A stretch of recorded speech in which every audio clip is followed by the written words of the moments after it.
5 reasons your legs are getting weaker after 60. Do this before it's too late.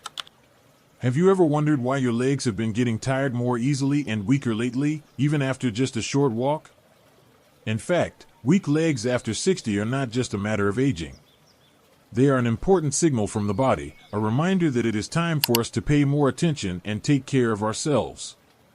Today, we will explore the 5 main reasons why legs become weak after 60, and more importantly, the practical steps you can take today to keep your legs strong, steady, and independent for a longer time. One of the biggest and most common causes of weak legs after 60 is muscle loss, also known as sarcopenia. This is not a new phenomenon. In fact, the process begins silently after the age of 30. But from the age of 60 onwards, the rate of muscle loss increases significantly, almost doubling compared to before. Without intervention, a person can lose up to 30% of their muscle mass by the age of 80. You can notice this through small signs. Thighs and calves start to shrink, even become looser. One of the most effective ways is to do gentle exercises right at home, without going to the gym or expensive equipment. For example, just sit down on a sturdy chair and stand up several times, an exercise called a chair squat. Or do straight leg raises while sitting, using a light resistance band to strengthen the thighs and calves. These movements only take a few minutes a day but have a huge impact. Besides exercise, diet also plays a very important role. Muscles need protein to grow and maintain. That means making sure you include a good source of protein in every meal. Moving on to another factor that can have a big impact on leg strength: circulation. As we age, our risk of developing peripheral artery disease, PAD, increases. This is a condition where plaque builds up inside the arteries, reducing blood flow to the legs. If you ever notice your legs feeling cold, numb, or cramping, especially after standing or walking for long periods of time, these could be early warning signs of poor circulation. Improving circulation can not only make your legs healthier, but it can also boost your overall vitality.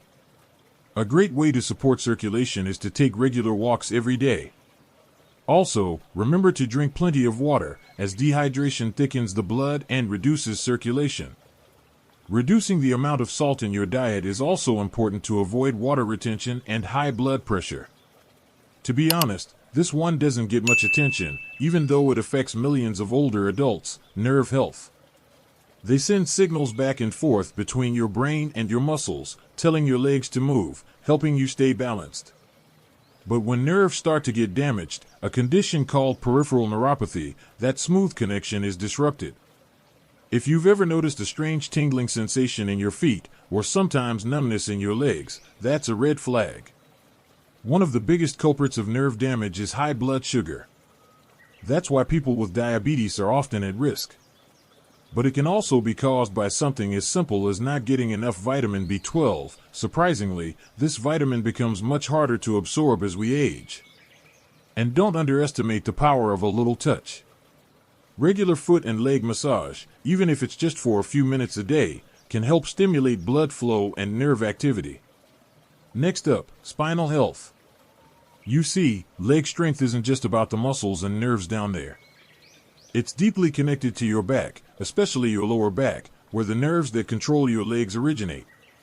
And when that happens, your legs can feel heavy, clumsy, or even painful. Sometimes one leg is weaker than the other, or you may notice numbness radiating into your feet when you stand or walk for too long. Gentle stretches every day, especially moves like pulling your knees toward your chest while lying on your back or doing spinal twists while sitting, can help keep your back flexible and give those nerves room to breathe. Also, break up the habit of sitting for long periods of time. Your spine loves to move. Place a small pillow or cushion behind your back to protect the natural curve of your spine. Next, it's all about the minerals. You might notice sudden cramps in your calves at night or unexplained shaking in your legs. Magnesium and potassium are two of the most important elements here. They work in the background, helping your muscles function properly, supporting nerve function, and even helping regulate your heartbeat. Luckily, this is something you can change with simple, delicious choices. Bananas, oranges, spinach, and avocados are all great sources of potassium.